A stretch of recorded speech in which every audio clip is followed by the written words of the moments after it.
Now, back to WFO Radio, NHRA Nitro.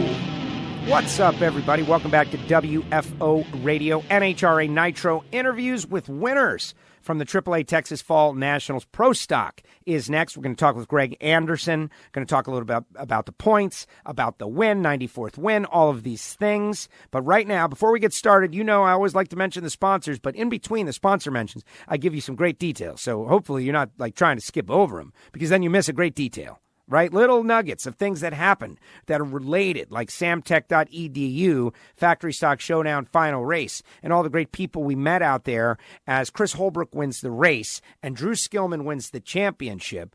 But the conversations with Samtech grads and how that Samtech helped put them in a position where they could be out there hands-on Factory Stock Showdown cars with a little foundational knowledge. Go to samtech.edu. Start your education at full speed. They got block, head, CNC programs, motorsport, EFI, CNC machining. They're approved to train veterans under the GI Bill. Associate of Applied Science degree. Check them out, samtech.edu. And, of course, tell them you heard about it on WFO. If you're a younger person and you're listening to this and you're thinking, man, that sounds fun. Yes, it is fun. It's also hard work, but when you are working hard at something fun, it doesn't feel like work. And that's the impression that I get from everybody that is out there. Also, Total Seal piston rings. Matt Hartford and Total Seal, the leader in ring seal technology, whether it be motorcycles, go-karts, IndyCar, stock car racing, and, of course, NHRA drag racing, or regular cars. They make rings. Simple as that. They make rings. They use what they learn in the high-performance world. But we have been making these great videos. I think they're great. I built a transmission. I pulled the clutch out of the car. It's like even Joe can do it, right? Well, this week, I don't want to ruin it. I'll talk about it with Greg Anderson. You have to stick around. But I had an experience that totally renewed my appreciation for what happens in the cockpit of a Pro Stock car. You're going to have to be on the lookout for that.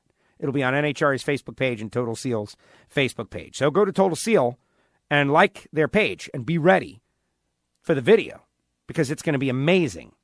I'm telling you, there was a huge crowd around. It was something crazy. They told me I was going to change the tires.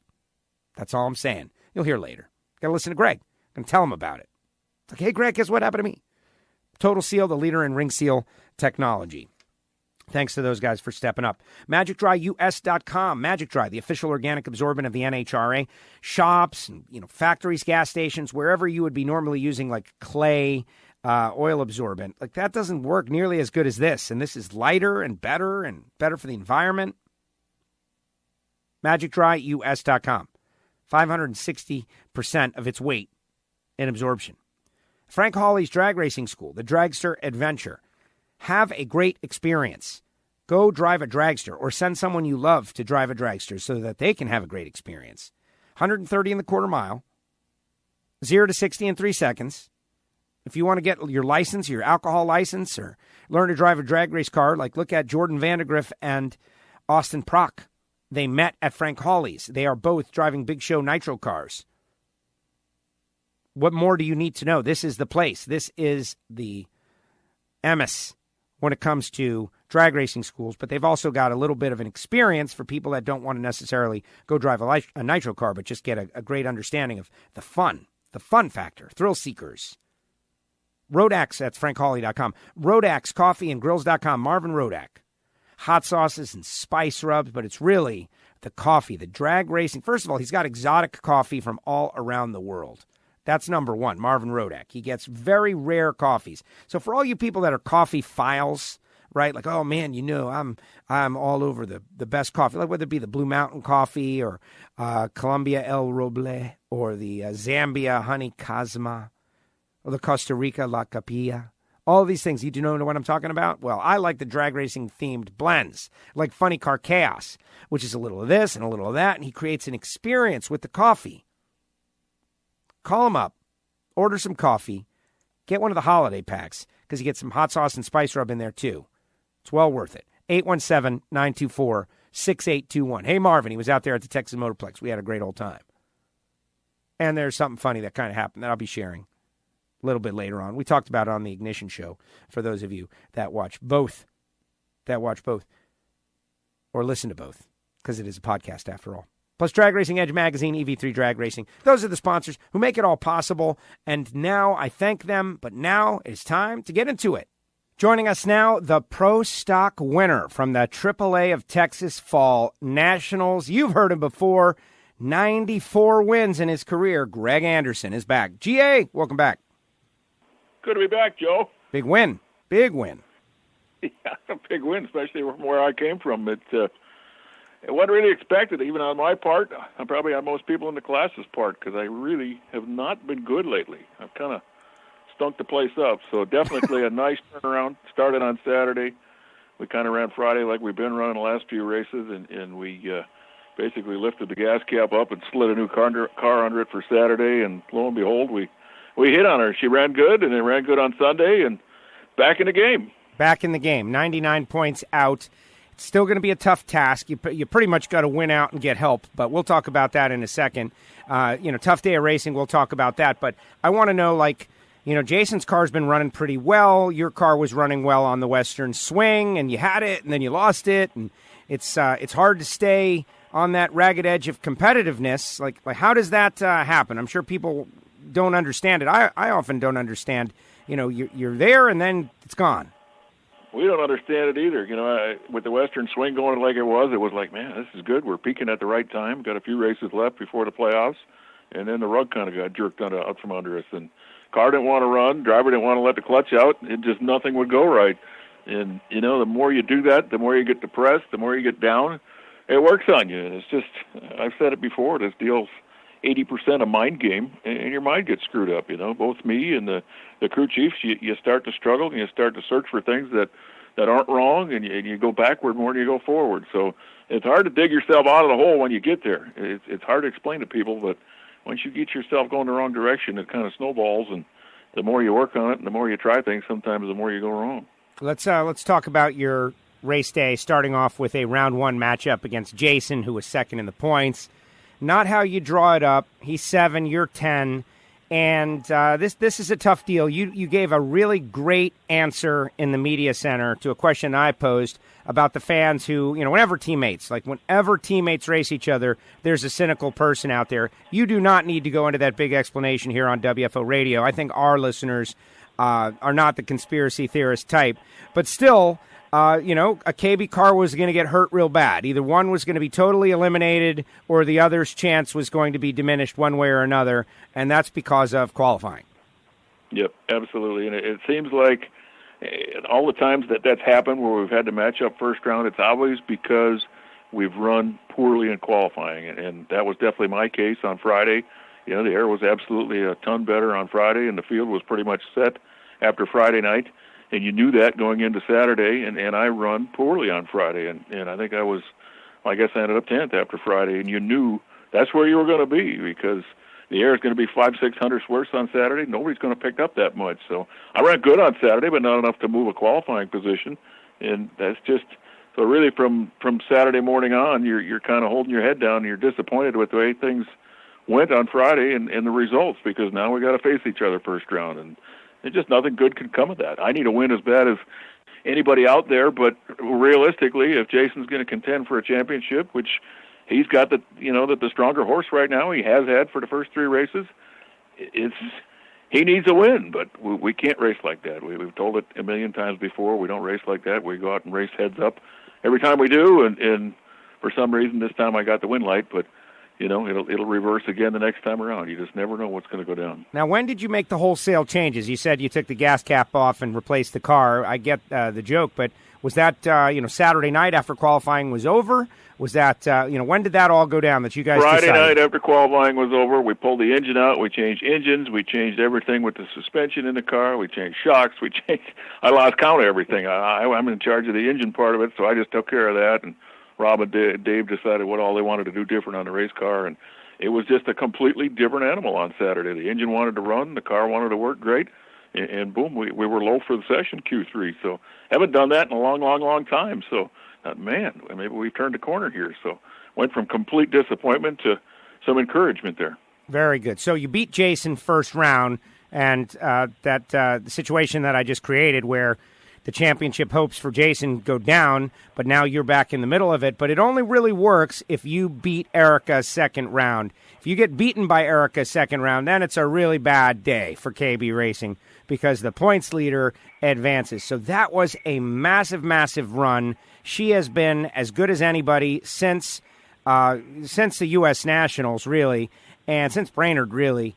And just talk about prepping for that run, the run against Erica. You guys have got this great mutual respect. You know she's great. She knows you're great. All of this stuff. And, take me through the prep for that round 2 matchup. Huge. Well, the bottom line is, yes, if I lose to her, the whole first-round deal, the way that goes down, that just doubles the effect of that. And she goes on and opens a big lead over the entire class, not only Jason, but the entire class. And it just meant a lot. And you have to go up there not necessarily thinking like that. You got to go up there thinking it doesn't matter who's in the other lane. I've just got to do the best job I can, and hopefully my car is fast again. And it's crazy how things work. Like I said, the mine's 80% of it, just because of the fact that my car had turned around and started running good.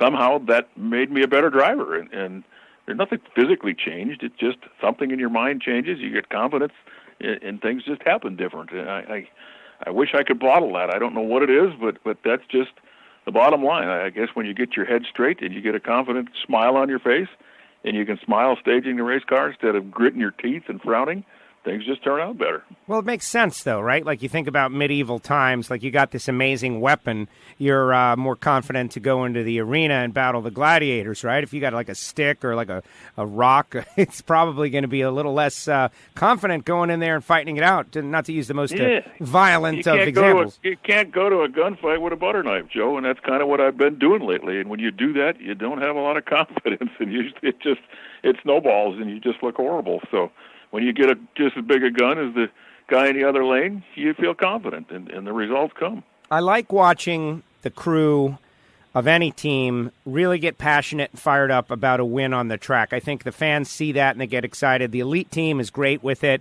When they turn on a big win light, they are fired up. You could see it. And your team, on that particular run, let it all hang out, that it was a very excited crew and that everybody was fired up of all the effort. You could see that everybody put a lot of work into that run. Yeah, no question about it. They had, and they still knew that it was going to be a heck of a match, and they knew the odds probably still weren't in our favor. But we did everything right. They did everything perfectly with the race car, and somehow I did everything right behind the wheel. And that's what it takes to win anymore. The class is so doggone tough anymore. You are not going to win one of these national events anymore making mistakes or being just a so-so average team, being a little bit off your game. You're not going to win. You've got to be perfect, as close to perfect as you can be. And that was about as close to a perfect run as I could make, and somehow it was about as perfect, as close to a light as you could cut. So that's what it takes to beat the best out there. And there's a whole lot of them out there that are at the top of their game right now and can win any given event. So it's just crazy. Anybody can beat anybody, and the class has honestly never been like that. You've always had one or two or three that kind of stand out, and maybe one stands out, and the only way you can beat that person is if you take it into your own hands. Well, it's not necessarily like that anymore. It's like anybody can beat anybody right now. Everybody's so good, so you just you can't bet on it. And semifinals, Derek Kramer won the most recent race. Got Mikey Heiner over there, who you know what kind of power they got. Obviously, it's one of this new era pro stock cars, right? Where you lease the power, you get some knowledge from the engine factory, which in this case is KB Racing. And, you supply your own crew and go race, which I think is super cool. We see a couple of guys doing it. Derek Kramer's a great lever. You left first. He outran you by 1,000, but you were still able to turn on the win light and go to the final round. 12 reaction time. Just a great race. Just a great race. Both race cars were identical. They proved the power they have, and the setups they have are great. They ran identical, and it put it back in the driver's hands, and you sure can't complain about a 20 light. I certainly never will, and somehow I did just a slightly better job. I don't honestly have the answer why, except the confidence factor. So a great race, and somebody got to win, somebody got to lose, and it was my turn, I guess. And I'm just thinking about the points. I hope all the listeners, think about these round by rounds in terms of points, and really the 40-point swing that happens on each one. Had Derek beaten you, he would have been third in the points, and so right in the middle of the championship hunt. That's a missed opportunity for those guys to get right up into the battle. Right, same deal. You were left for dead, so to speak. Again, crazy, hyperbole there. But by winning the race, the light continues to flicker. But you got to beat Jag in the final round, and he's in a similar situation as you, fighting to get into the fight. He takes down Matt in the semifinal, and now here we are. Greg versus Jeg. Once again, you guys have raced in the final many, many times, and the 20 points that you're going to get from winning this is going to be vital. Tell me about prepping for the final. Well, it's huge, and it seems like no matter how big the round before's win was, it's a tougher one again coming up next. And they never get easier as you go; they get tougher, and you gotta somehow find a way to not think who's in the other lane or what's at stake, all that stuff. You got to get it all out of your mind, and you got to go up there and act like you're just out having a blast at a drag race, having fun, and put a smile on your face and try and do the best job you can in your own lane. And hopefully the cards fall the right way, and that's what happened. The more you think about it, Joe, and the more you try to put pressure on yourself and saying, I got to do this, I got to do that, because it's so-and-so in the other lane, that usually ends up, backfiring on you. So it's very difficult to do. You certainly know what's at stake. You certainly know what everybody's thinking and what the outcome can be, but you got to find a way to put that out of your mind. 94th career win. We've been tracking, the chase of Warren Johnson, trying to tie him. That'll have to happen next year, though. Not enough races this year, regardless. And first win from the 10th qualifying position. Alan was making a big deal about that, just unusual. Jeg has won from all qualifying positions. But, bottom line, you turn on the win light and you go to the winner's circle. Huge weekend, and you're super excited. And then Oliver, the African Watusi, goes poo in the winner's circle. What about that? That was probably the coolest winner's circle I've ever been a part of. In 94 tries, that was probably the coolest one ever. That was so doggone neat, having that big old beast there. You think about it, he weighs as much as our race car does, and he walks with grace. He gets his horns an inch from your car. He doesn't touch your car. He doesn't scratch your car. He just got total presence of where he's at. People are giggling and laughing and slapping and tapping him, and he doesn't get excited. He doesn't do anything. What a cool creature. That was the neatest thing I've ever seen, to be honest with you. Did you feel confident that was the case, though? Because I got to tell you, I trust that they would not bring him around if he was anything but that. But and the fact that he weighs 2,300 pounds, I had no idea about that either. It makes sense, though. He's huge.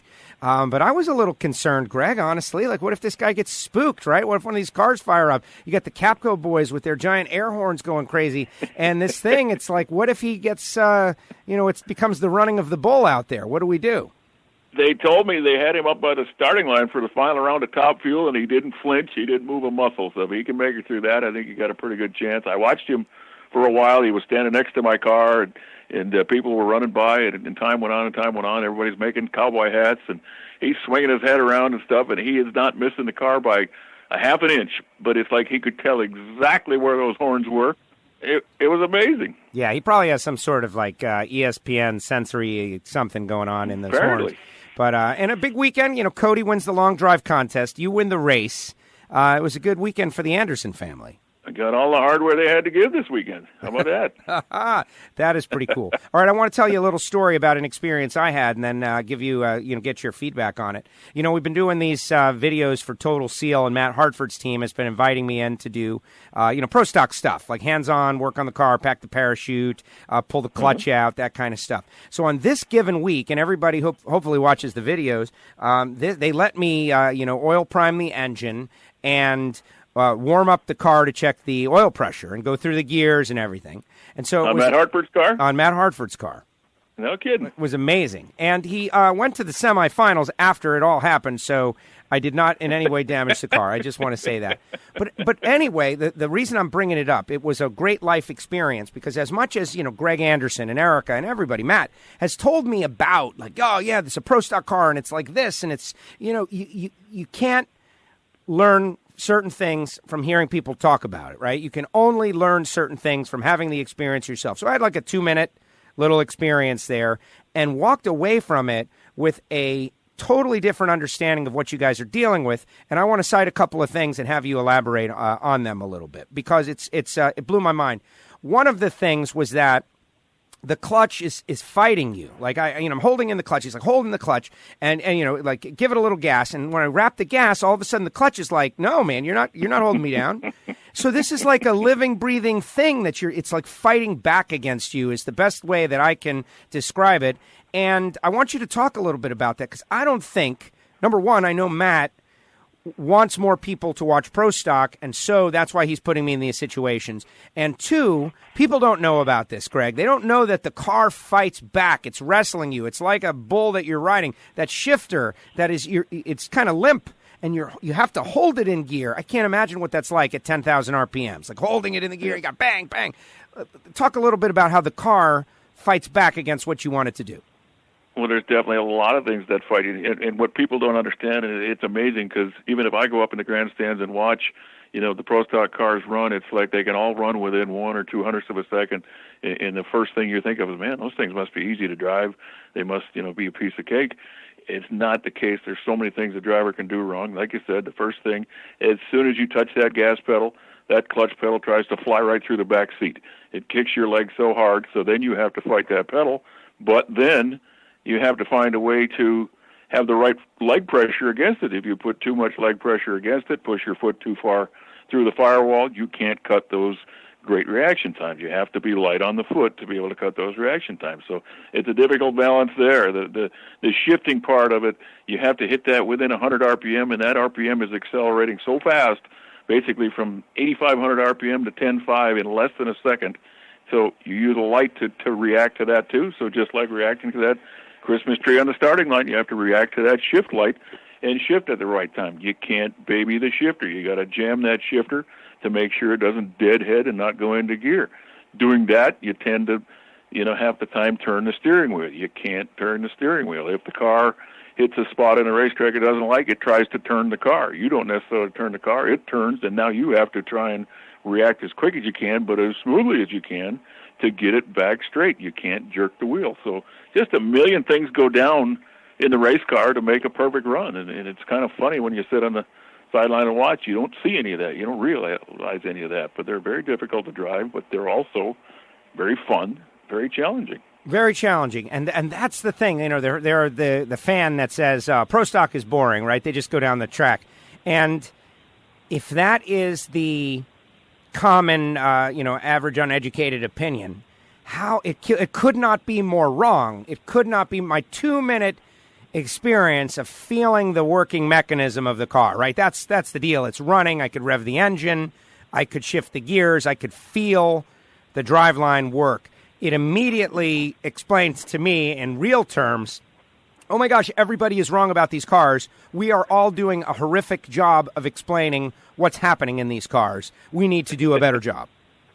Well, now you can. Yeah. You've been on the inside a little bit. I can tell you my first time inside a car, and I had been outside the car as a crew chief for 12 years working for Warren Johnson. My first time in the car trying to make a run, trying to make a burnout, you roll up to the water box and you try to start your burnout, and I'm telling you, your mind goes completely numb. There's so many things you have to do at the same time, and you can only think of like one thing. That's about all your mind can process.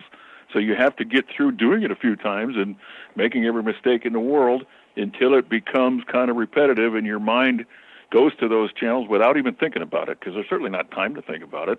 So it has to be more of a reactionary deal. So it's very difficult to explain, but everybody that jumps in them for the first couple times, you're going to make a lot of mistakes because there's just a lot of things that go on that you don't realize from the outside, and your mind just can't process it all that quick. So it has to become kind of repetition, and your mind has to get trained in order to what to do correctly. Well, exactly. Just staging the car with the line lock and the brake pressure and all of that. And there's somebody in the other lane, and it's Erica, and she's going to go 00, and you know it.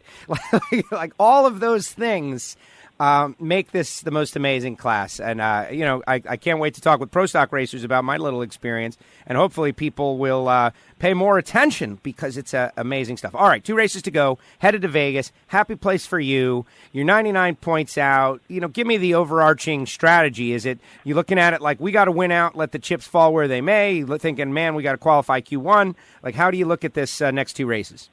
Well, no question about it. I have to do a better job qualifying. So first of all, Jason and I don't get lined up first round. That's goal number 1. Got to do a better job. Got to get a bonus point. I haven't got hardly a bonus point the entire playoff run, but I think now I got the horse that I can do it with.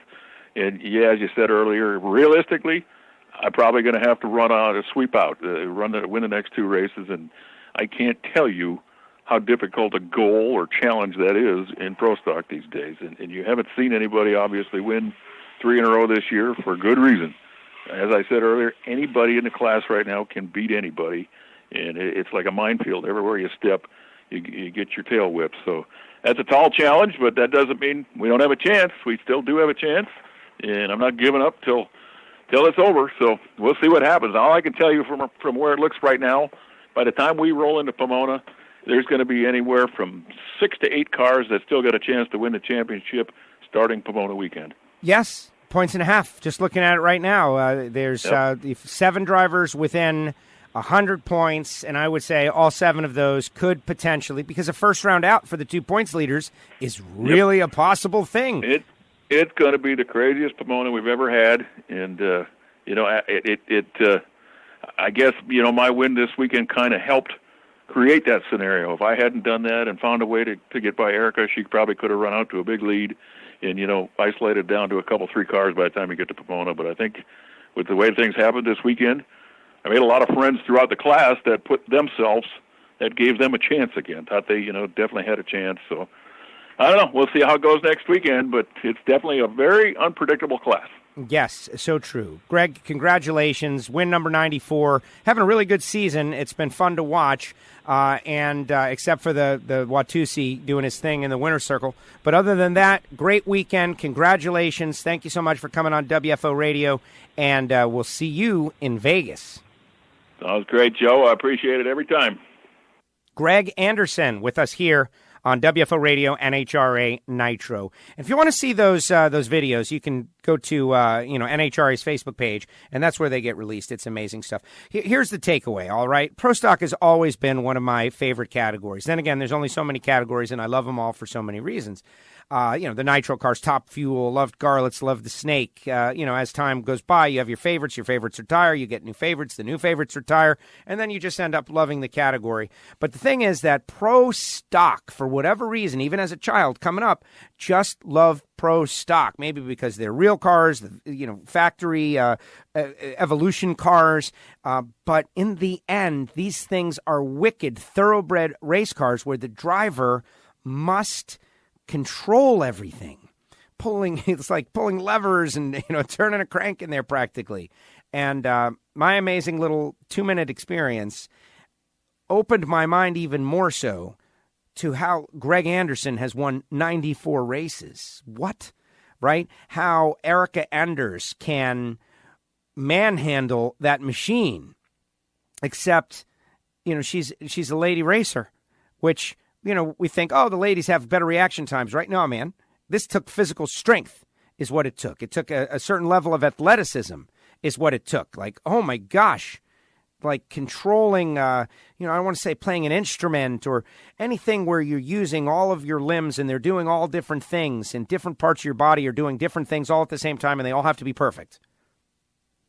Whatever that is. That's what these pro stock racers are having to do. And I am in no means diminishing like the nitro racers. We're not diminishing anybody. But for those who would say that pro stock is boring, that it's you are misinformed and don't understand and speaking in ignorant term. But how is it that you're ignorant? Well, it's I too was ignorant about certain aspects of it that I could not possibly have understood without being given the opportunity, which I was. And now I'm like, oh, wow. So like my little hopes and dreams, like maybe one day I could drive a pro stock car. Yeah, no, not going to happen. People were like, would you like to drive a fuel car someday? I'm like, no. Would you like to drive a pro stock car someday? Oh, yeah, that would be cool. Nah, not anymore. I don't know. I probably couldn't do it. I probably don't have the capability to learn how to do it. And that's the whole thing about a professional at any level. A professional at any level. What is it? The ping pong guys, right? They're amazing. You could not do what they do. You saw Forrest Gump. It is the same in NHRA Pro Stock. You can't do what they do. Probably not. That's how amazing it is. And the cars fight back. They don't do what you tell them to do. They do something else. And you got to make it do what you want it to do. Amazing stuff. Congratulations to Greg. Good run by Jeg. Matt Hartford with a great day going to the semifinals. Shook the tires a little bit. Had the better light. Point standings. Erica leads. Hartford second, 28 out. Jeg third, 65 out. Jason Line fourth, 68 out. Derek Kramer fifth, 72 out. Bo Butner sixth, 74 out. So all those racers right there, you got third to sixth, separated by 9 points. Greg is seventh, 99 out. And then I would say that Alex Laughlin, 156, Chris McGahey, 178, and Val Smealan, 271, are, below the do-or-done line, if the do-or-done line is still in use. Right? And I was wearing my Mike Dunn hat this weekend. Oh, yeah, I brought out my Mike Dunn New York Yankees Racing, Gwynn Steinbrenner Racing hat to try to, motivate the Yankees to victory. It didn't work out, but I got a lot of great compliments. It was kind of cool. But, yes, 2 races remaining. Pomona points and a half. So this thing is still wide open. Bo and Derek Kramer and Greg, they got a chance. They could get, 40 points on Erica or Matt by going to the final and winning. It's not over yet. But the odds are still in favor of Erica Enders. She's going out there doing her thing, 28-point lead, getting all those bonus points, doing a great job. Been amazing to watch. So exciting. All right, we're going to have more WFO Radio NHRA Nitro. I want to remind everybody the archive is wide open, and you can go in there. We had Derek Kramer last week. We had great interviews. Steve Torrance, Robert Height, Andrew Hines. We spoke with Richie Stevens, who was going to get ready for his first pro stock race in a while, and he said flat out, don't judge me on my first burnout. I got it. Now I get it even more. Amazing stuff. And we're going to hear from all of our winners this week as well. That is the goal, to catch up with everybody. And hopefully you spend a lot of time in the archive. Subscribe on Apple Podcasts, Spotify. You can go to WFOradio.com. You can go to SoundCloud. Many ways to listen. We've got a free mobile application. I've been posting these on the Facebook Pro Stock group. There's a group on Facebook that's just Pro Stock. And supposedly Pro Stock fans. Right? You want to see pictures of your favorite cars, of course. How about hearing from the drivers and hearing exactly what they have to say about certain situational stuff? And I want to thank all those people for putting up kind words and sharing it around. You guys that are in that Facebook group, thank you for that. Yes, Pro Stock Fans Unite. Amazing class. Amazing stuff. And I love that it's resurgent and healthy and coming back. Rightfully so. All right, everybody. Big thanks to our sponsors, the people who have made it all possible, the people who support this show, like Total Seal Piston Rings, TotalSeal.com, the leader in ring seal technology.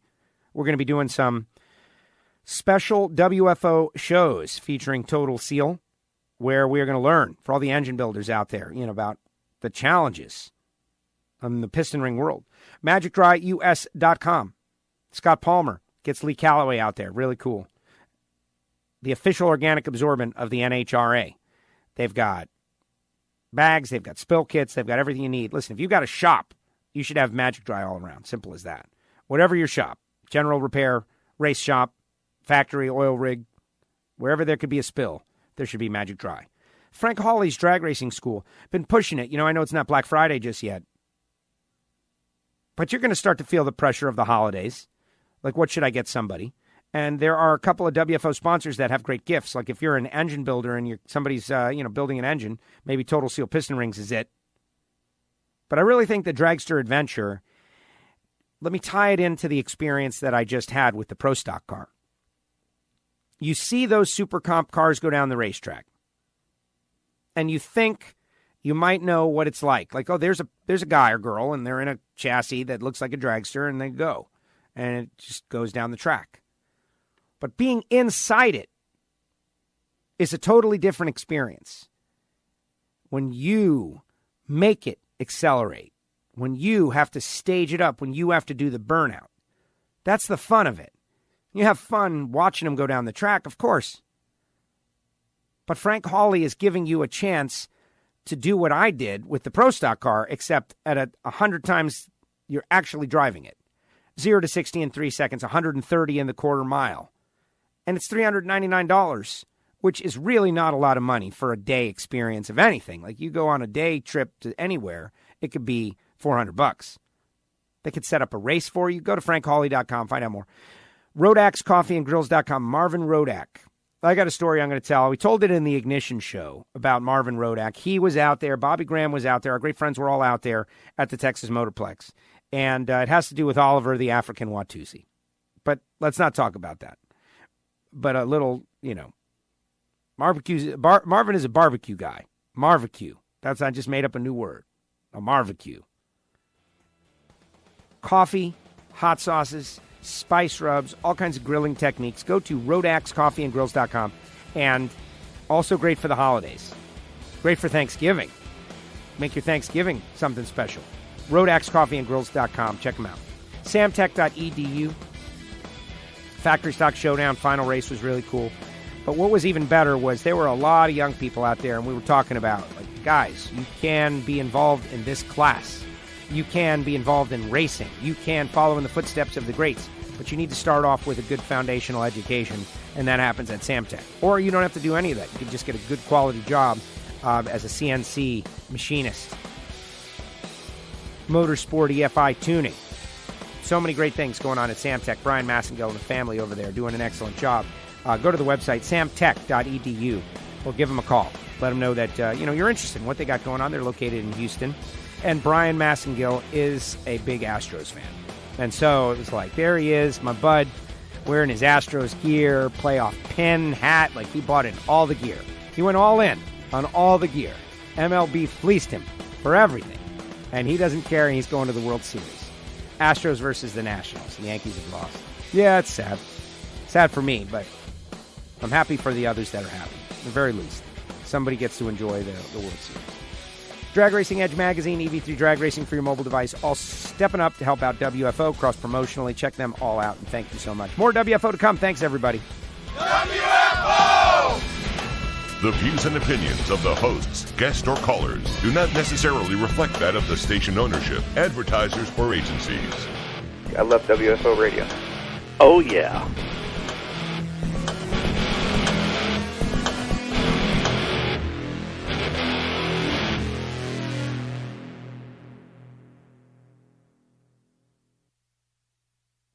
Hey, everybody, how do you start your day? You started off with a little coffee.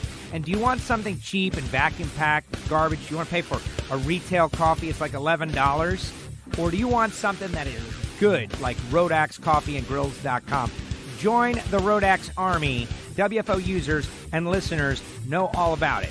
Over 40 grades to choose from. This is roasted fresh per your order, not to mention hot sauce, spice rub. You got to call Marvin, get on the phone line, or go to the website, RodaxCoffeeandGrills.com. Check it out. That's RodaxCoffeeandGrills.com. Start your education at full speed with the School of Automotive Machinists and Technology. Accelerate your career as a high-performance engine builder with classroom instruction and practical hands-on experience in the lab, on the dyno, and at the track.